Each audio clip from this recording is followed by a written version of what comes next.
uma pincelada para vocês, né? Então, quando a gente dá muitos estímulos externos, a gente apaga esse encantamento natural pelo mundo. É como se essa admiração, esse desejo de conhecimento, esse desejo de descobrir o ser das coisas no mundo, ele fosse apagado, ele ficasse abafado de fato por esses estímulos externos. A gente fica tão, nossa, estímulos e coisas, e televisão, e smartphone, e coisas que eu preciso saber, e meu filho precisa fazer, e vai para o inglês, e vai para a natação, e vai para não sei o quê, que a criança não consegue.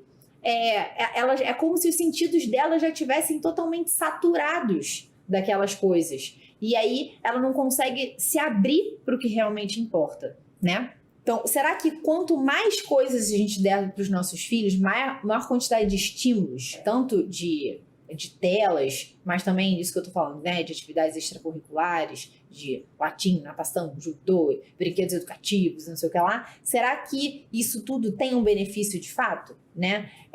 Os nossos filhos podem perder tempo sem fazer nada, né? Porque a gente não deixa eles perderem tempo. Se a gente for ver, uma criança hoje em dia ela tem um super schedulezinho.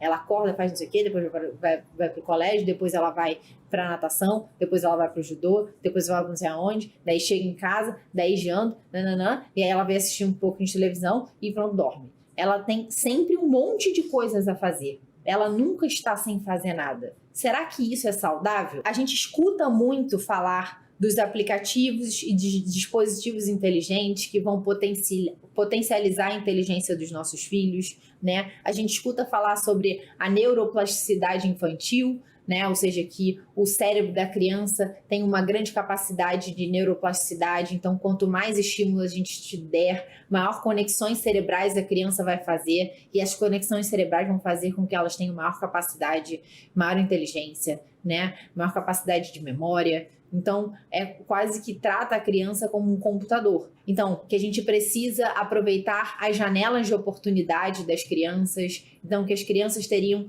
janelas de oportunidade de aprendizado e que se a gente não aproveitar essas janelas se fecharão e a criança não vai conseguir nunca ter o mesmo desempenho de aprendizado se a gente tivesse utilizado essas janelas. Será que isso é verdade? Produtos digitais que vêm com base de neurociência, né, que supostamente aumentariam a curva de aprendizado das crianças. Vem também coisas de que os nativos digitais, que são os nossos filhos, que nasceram na era digital, eles têm cérebros muito mais ágeis do que os nossos. Então, eles têm muito mais capacidade de fazer multitarefas e tal, né? Então, eu queria falar um pouquinho, na verdade, de dois desses mitos, né? Que todas essas coisas ficam na nossa cabeça de pai e a gente fica tentando tapar buraco dos nossos filhos e a gente fica tentando dar para eles tudo para que eles não fiquem atrás das outras crianças que estão super à frente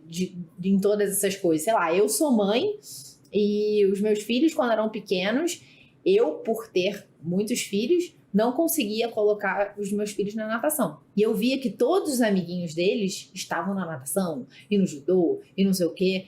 E eu sempre pensava isso, nossa, caramba, será que de fato os meus filhos estão atrás cognitivamente, ou na parte da psicomotricidade, atrás dessas crianças que são expostas a essa quantidade de atividades, né? O que era mais importante para mim? Ficar com os meus filhos, né, já que eles estavam no colégio de 8 às 4 da tarde, e se eles voltavam às 4, eles tinham que estar numa atividade extracurricular, então a gente teria um convívio familiar restrito, né? O que era mais importante? Eles estarem na natação, no judô, em cada uma dessas atividades, ou então tendo acesso aos filmes para que eles não ficassem para trás, ou era mais importante a nossa convivência familiar, a convivência entre os irmãos, né? Então, muitas vezes os pais falam, bem, acho que o mais importante é estar fazendo uma atividade, porque no final das contas, mora no Rio de Janeiro e não pode não saber nadar, porque no final das contas, poxa, ele precisa fazer judô, porque ele precisa começar cedo. Se ele não começar cedo, ele não vai conseguir ter as habilidades necessárias para conseguir desempenhar bem essa luta. Enfim, então uma série de coisas que ficam na cabeça na nossa cabeça enquanto pais, e eu queria conversar um pouquinho sobre isso com vocês, né? Então, o primeiro mito que eu queria falar é sobre essa história do período crítico, né? Ou seja, que esse mito sugere que o cérebro da criança não vai funcionar adequadamente se ele não receber a quantidade de estímulos corretos, né? Então, que eu preciso dar muito estímulo para os nossos filhos para que o cérebro do meu filho funcione na sua plena capacidade de funcionamento, né? Foi um pouco redundante, funcionamento, mas entenderam, né?